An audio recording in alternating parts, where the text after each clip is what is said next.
What's good, YouTube? And welcome to Supreme Darkness Day 1 on TCG Player. And I get to say the line, I was right about how the set would pan out at least early. Max Rarity Hero seems to have the most attention on this entire page, with the lowest listings for any quarter century secret rare, followed by the Molcharmy and Abao Aku at the very top of the set. Now, the LZ is doing very well in the set too overall, but it's thirsty for value in here. The box price is coming down quickly, and more vendors will list, not just through the weekend, but keep in mind, they go to shows, so they'll be back Monday, Tuesday, and we'll really see how this set settles out throughout that week. But right now, Max Rarity Hero is the rush. Now, going through how the actual top end of the set outside of quarter century secret rare is going, it looks like Molcharmy Meows is actually the number 1 card, and Abao Aku is the number 2 card. So that has flipped around versus how the quarter century secret rares are currently performing on the site. Then we look through the set, and I do believe, yes, it's the White Forest card next, and then Primite Dragon Ether Barrel is doing very well for itself. I was not sure how this would turn out, but I did mention that sets like Chaos Low Impact that have a high impact ultra rare and not a lot else going for the set will end up having something like this beyond most people's expectations, and it's right about where Gamer's Choice had it early on. It's at $24 to $25 right now, and people are really wanting to build that engine for Blue Eyes and other decks. I think that this set is going to be very interesting through its opening weeks to see if anything does get targeted besides the initial rush at Max Rarity Heroes, which I just would never underestimate at this point. Speaking of heroes, Evil Hero Adusted Gold is even lower on listings and higher in price. Almost every single version of this ever printed has been shorted, and I really hope that it's in Stampede at this point. Bane is doing okay. It's going lower in quantities on certain versions and up in price, but it's not Nosebleed yet. Keep in mind, a lot of these were shorted as well. Speaking of heroes, this is just here for a bit of a story time. Elemental Hero Wildheart Secret Rare has been bought out to the point of $49.50. My Discord was saying they're not aware of any recent Edison results, and I remember I was at a regional with this, 3-1, right when Gadgets came out, and I made a counter deck with this, Tenkabito Shien. I was 3-1, and I tore my pants. Luckily, the regional was 30 minutes from home, but I learned to always keep backup clothes in the car after that happened. The literal 16-year-old nightmare. Oh my gosh, my pants tore at regionals. Nobody noticed or at least said anything, but I just slowly moseyed on out of there at 3-1 with my beatdown deck. Now, it also has a quarter century secret rare, which I'm looking at, and it's only bounced around $4 to $5, $6-ish, and is currently plenty of listings just under that and around that. So it's not like this version's going too crazy. It's the old school collectible Max Rarity Hero thing here too. And I guess heroes might be looked up extra, kind of how Blue Eyes had tons of other cards looked out when its structure deck came out and we didn't even know the support. It does make sense that people would be typing hero a lot more right now.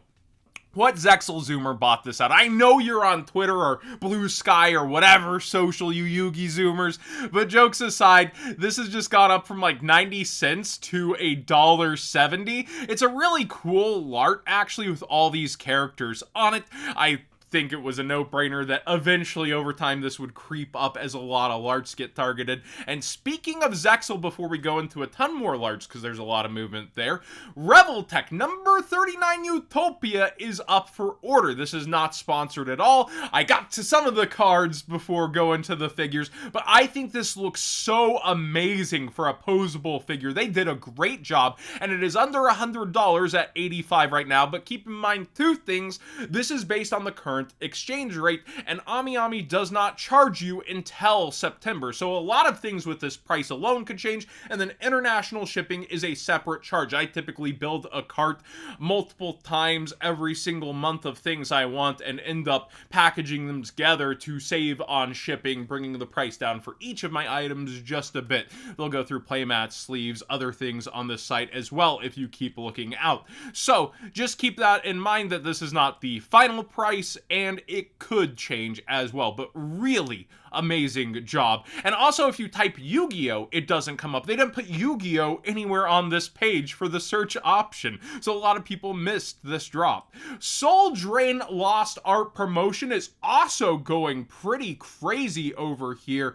It's towards $13 at this point. Let me know if you're teching this and what for specifically are you trying to counter in here. And then Exodia Necros is actually one that's on my radar as too cheap. I know that I try not to bring that kind of attention all the time to Market Watch, but check this out. Every single holographic version of this card is double digits, except for a Lost Art.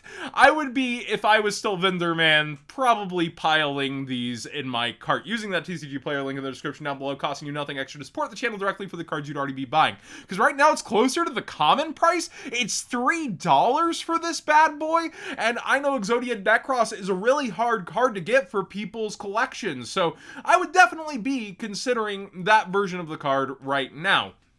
Eldritch got new support, that's why this version went crazy on its graph and is around $5 to $6 versus the couple of bucks it used to be. Also, Monster Reborn, so all this hype, I wanted to point out the other side of it, the bad side, got rewaved again. So its price has absolutely tanked for this version. I believe it's a new set code for the new one, if I'm not mistaken, but let me know if I'm wrong in the comment section down below. But they did rewave this, and that's why the sudden crazy drop off for one of the mainstays in the LART category, besides it also having been printed in the Kaiba briefcase, which did not affect it as poorly. Also, buyouts often go like this for LART. Oh, look, it's spiked on up and it's back down right where it was at about. Sometimes the attention is temporary, other times it permanently spikes. LART is super speculative and very volatile, but sometimes those landings really stick after a buyout. So be aware if you're looking through this, because there's a ton of other changes besides what I'm mentioning.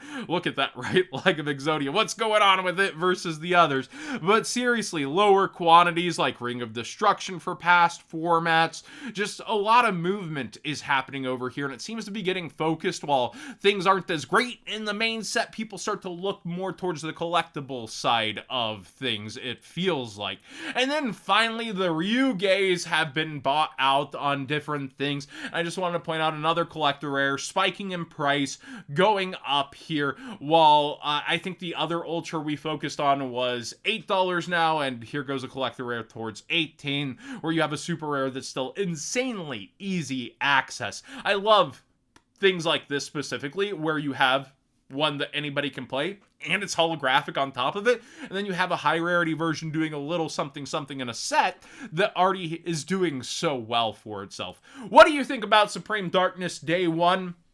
It's about where I thought it would be. I think this was extremely predictable, at least how it would go in. The only card I haven't really talked about is the Paladins of Bond and Unity. These always start out high, but also I feel like pre-sales started out unusually high on these, but it is a one-off card rather than a multiple iteration card. I just feel like its effect doesn't end up somewhere, but let me know how you feel about this one specifically versus the other quarter century secret locked cards. I just don't see potential in it personally, but maybe you're somebody that collects that kind of thing, and quarter century secret rares have been overperforming versus a lot of people's expectations lately, and I do think that is important to point out that a lot of them are doing like numbers, especially from like Battles of Legend, like just crazy insane prices on quarter century secret rares around.